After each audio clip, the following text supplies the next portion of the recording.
পূর্বশত্রুতা জেরে অপহরণ করে চোর অপবাদ দিয়ে সিরিঞ্জ, খেজুর কাটা ও কাঁটা চামচ দিয়ে 2 চোখ নষ্ট করে দেওয়া হয় মাদারীপুরের কসমেটিক্স বিক্রেতা জাকির শেখের।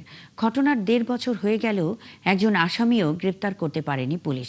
প্রভাবশালী আসামির দ্বারা অবৈধ সুবিধা নিয়ে আসামি গ্রেপ্তার না করে চার্জশিট থেকে নাম বাদ দেওয়ার অভিযোগ ভুক্তভোগীর। তবে দ্বিতীয়বার তদন্তে ন্যায় বিচার পাওয়ার প্রত্যাশা ভুক্তভোগীর। আরিফুর রহমানের তথ্য ও ছবিতে প্রতিবেদন। 2025 সালের 10ই আগস্ট মাদারীপুর সদর উপজেলার শিরখারা ইউনিয়নের জাকির শেখকে একই গ্রামের বাসিন্দা রফিকুল ইসলামের নেতৃত্বে অপহরণ করে চোর অপবাদ দিয়ে সিরিঞ্জ, খেজুর কাটা ও কাঁটা চামচ দিয়ে 2 চোখ উপড়ে ফেলে হত্যার চেষ্টা করা হয়।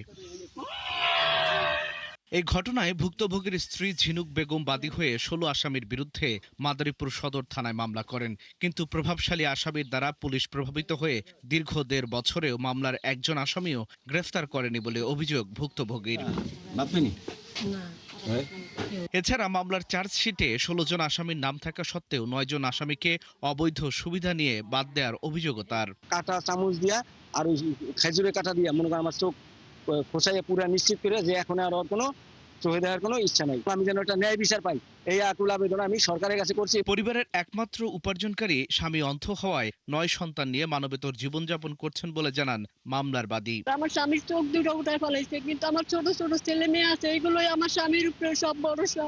কিন্তু আজকে 6 মাস ধরে আমার স্বামী কিচ্ছু করতে পারে না, কিন্তু আমার কেউ জিজ্ঞাসা করে নাই যে তুমি কিভাবে চলো, কি করো, কি ভালো মন্দ। পূর্ব পরিকল্পিতভাবে মিথ্যা চুরির অপবাদ দিয়ে নির্মম নির্যাতন চালানো হয় জাকির শেখের ওপর। এরকম ঘটনার সাথে জড়িতদের বিরুদ্ধে কঠোর শাস্তির দাবি এলাকাবাসী ও স্বজনদের।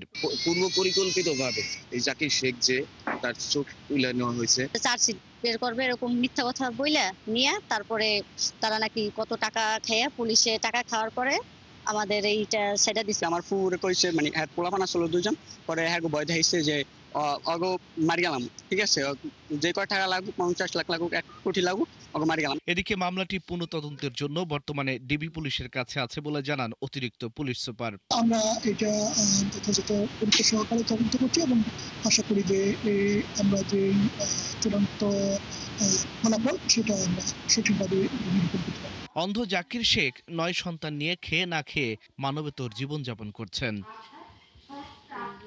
আল ইমরান, 71।